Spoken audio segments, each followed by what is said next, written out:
আসসালামু আলাইকুম, সবাই কেমন আছেন? আলহামদুলিল্লাহ, আল্লাহর রহমতে ভালোই আছি। তো চলে আসলাম আবার নতুন আরেকটা ভিডিও নিয়ে, এবং ভিডিওটা একটু খুশি খুশি, কারণ ধানে পানি দেওয়ার পরে প্রায় দীর্ঘ 3 মাস পর ধান রোপণ করেছি জানুয়ারি মাসের 10 তারিখ থেকে। তো আজ ঈদের পরে আজকে লগন হয় কয় তারিখ, আজকে লগন 2 তারিখ, মানে প্রায় 3 মাস, হয়তো 4-5 দিন লেট আছে। তো 3 মাস হয়ে গেছে ধান রোপণ করেছি।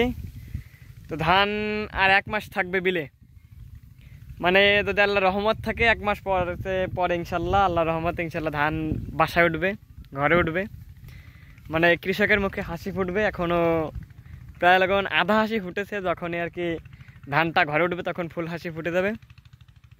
তো এসেছি মধ্যবিলে, দেখতেছেন, কারণ ধান বের হয়ে শুরু করেছে, অনেকটাই বের হয়ে গেছে, কারণ ঈদের জন্য বিলে আসা হয় নাই এবং আপনাদেরকেও ভিডিও দেওয়া হয় না। ধান বের হয়েছে প্রায় 8-10 দিন হয়েছে, 8-10 দিন না, মানে ধান বের হওয়া শুরু হয়েছে আর কি 7-8 দিন হয়েছে। তো 7-8 দিনের ভিতরে ইনশাল্লাহ পুরো প্রায় সফল, মানে সম্পূর্ণ ধানই বের হয়ে গেছে। তো আপনাদের আসুন দেখাই ধান কীরকম কি বের হয়ে। এই দেখুন, এই যে ধান দেখতেছেন, একেবারে প্রতিটা ধান বের হয়ে গেছে, আর সম্পূর্ণ জমিতে আশেপাশের দেখতেছেন এই যে এইগুলো তো বেশি দেখা যায়, কারণ আমাদের ধানটা একটু পাতা বড় হয়েছে, মানে ধানের মতো অনেকটা ভালো হয়েছে, কারণ ধানের পাতাটা ভালো বড় হয়েছে। এইগুলো দেখতেছেন যেখান থেকে ধানের কিন্তু আর 1 মাস পর থেকে ধানের দেখতেছেন মানে সবুজ এখনও, কিন্তু উপর থেকে যখন আপনাদের ইনশাল্লাহ দেখাবো পরবর্তী ভিডিওতে ড্রোন দিয়ে, যখন উপর থেকে দিতেছি এটা হালকা পরিমাণে মানে ঝাপসা সাদা হয়ে যাচ্ছে, মানে একটু এই যে ধানের যে কালারটা পুরো সবুজ না, এটা আর কি এক প্রকারের মানে কীরকম ধরনের ধানে ফুল হয়েছে, এটা সাদা সাদা মনে হয়।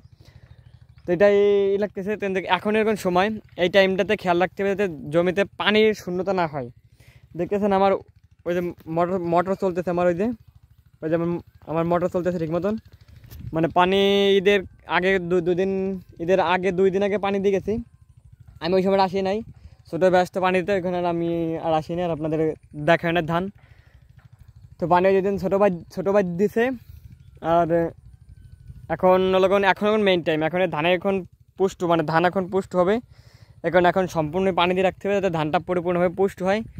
আর এবার ধান উপর করার পর একটা জিনিস কি, যদি আল্লাহ রহমত করতে একটা বৃষ্টি হতো, তাহলে ধানের এখন এই টাইমটাই অনেকটাই সুবিধা হতো, কারণ ধানের বৃষ্টির পানিতে অনেকটা পুষ্ট হয়, ধানের শক্তি মানে ওয়েট হয়, ধানটা পরিপূর্ণ পুষ্ট হয়। কিন্তু এবার আল্লাহর রহমতে এখন ধানের কি, এবার এখনও ধানে বৃষ্টির পানি পায় না, সম্পূর্ণ এই স্যালোর পানি যারকে আমরা দিয়েছি সেটাই, কিন্তু আল্লাহর নিয়ামতের বৃষ্টি এবার হয় নাই। তো এই লগন ধানের অবস্থা, ধান আল্লাহর রহমতে সম্পূর্ণ ধান সব ফলে গেছে, আর হয়তো 1 থেকে 1.5 মাস, আজকে লগন 2 তারিখ এপ্রিলের। তো মে মাসের ইনশাল্লাহ 5 তারিখ, 6 তারিখ, 10 তারিখের ভিতরে ধান কাটা শুরু হয়ে যাবে এই বিলে। তো ধান আল্লাহর রহমতে অনেকটাই বেরিয়ে গেছে, এখনও পরিপূর্ণ পুষ্ট হয় না, যখন পরিপূর্ণ হবে না তখন তো দেখতে পাবেন কীরকম কী হয়। তো আসুন আজকের ভিডিও পর্যন্তই, পরবর্তী ভিডিও আবার দেখা হচ্ছে। সে পর্যন্ত সবাই ভালো থাকবেন, সুস্থ থাকবেন, নিজের শরীরের দিকে খেয়াল রাখবেন।